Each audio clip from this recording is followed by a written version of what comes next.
போது வாழ்த்த பிணம் கிடக்குது என்பார், உயிர் போச்சு என்பார்.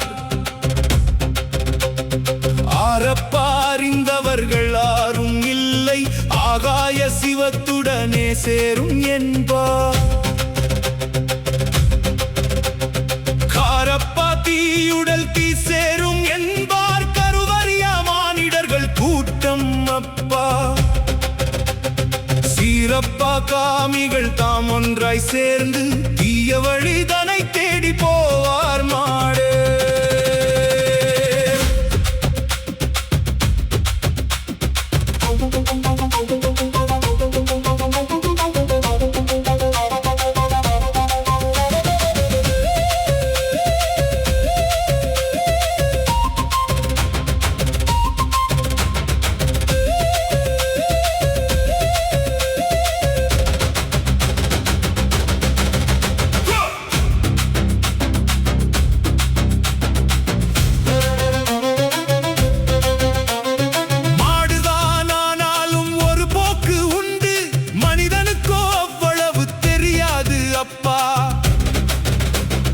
நாடு மெத்த நரகம் என்பார், சொர்க்கம் என்பார், நல்வினையோ தீவினையோ என்ன மாட்டா.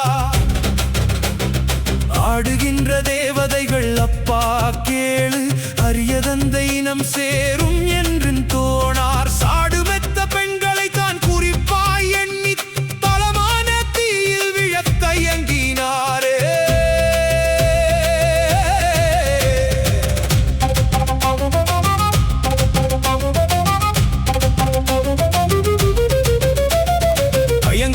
பிழைப்பதற்கே இந்த ஞானம், சார்பாக பாராட்டும் ஞானம் வேறே.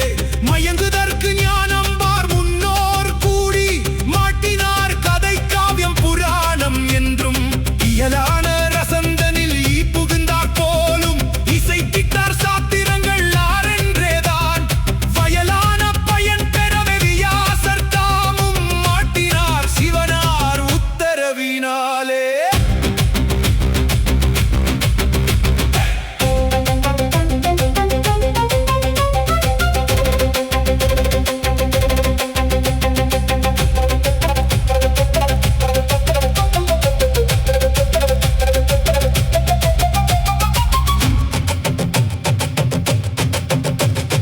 உத்தாரம் இப்படியே புராணம் காட்டி உலகத்தில் பாரதம் போல் கதை உண்டாக்கி, கர்த்தாவை தான் என்று தோண ஒட்டா கபட நாடகம் மாகம் ஏதம் சேர்த்து சத்தாக வழியாக சேர்ந்தோர்க்கு எல்லாம் சதியுடனே வெகு தர்க்கம் பொருள் தோல் பாடி பத்தாக செய்வர்க்கு ஒப்பனையும் செய்து பாடினார், சாத்திரத்தை பாடினாரே.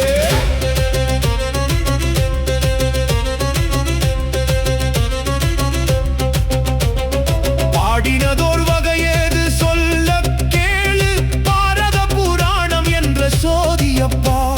நீடியதோர் ராவணன் தாம் பிறக்க என்றும், நிலையான தசரதங்கை வல்ல என்றும், நீடியவோ ராசன் என்றும், முனிவர் என்றும், நிறையருள் பெற்றவர் என்றும், தேவர் என்றும், ஆடியதோர் அரப்பர் என்றும், மனிதர் என்றும் பாடினார் நாள்தோறும் பகையாய்த்தானே.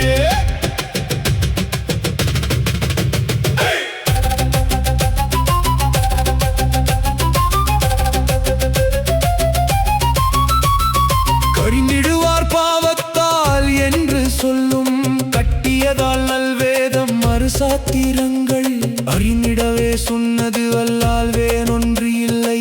அதர்மம் என்றும்